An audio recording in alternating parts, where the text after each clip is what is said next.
Women Lead the Way, Your Guide to Stepping Up to Leadership and Changing the World. Written by Linda Tarr-Whelan. Narrated by Julie Eickhoff. Forward. Marie Wilson, Founder and President, The White House Project. Picture this.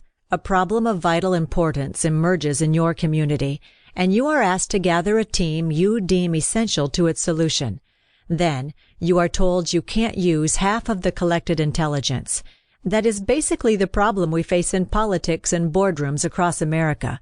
We systematically neglect one of our nation's most vital resources, women. Women are more than half of the U.S. population, yet we still occupy between 16% and 20% of the leadership positions across major sectors of society.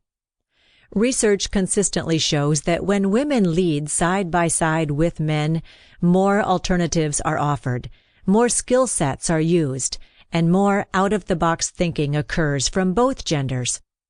Linda Tarr-Whelan in Women Lead the Way, Your Guide to Stepping Up to Leadership and Changing the World, understands this resource crisis from decades of observation and personal experience, and she wants women like you and those you know to solve it once and for all.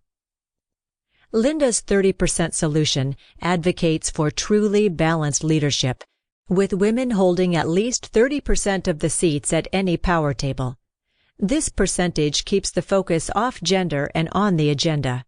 It is this critical mass of numbers, as I too have preached through the years, which will create a more productive work environment, a revitalized society, increased economic growth, and reinvigorated democratic participation.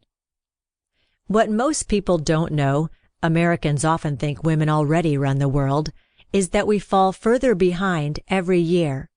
When I started the White House Project a decade ago to bring more women into leadership across sectors, our country was 37th in the world in women's political participation.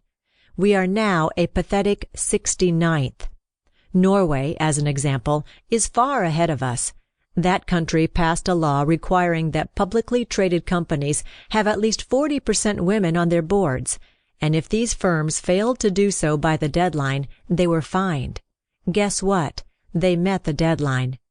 Corporate boards in the United States, by comparison, are 17% female, with no structural change on tap to alter that. Women Lead the Way is an optimistic book focused on adding women's strengths to Sample complete. Ready to continue?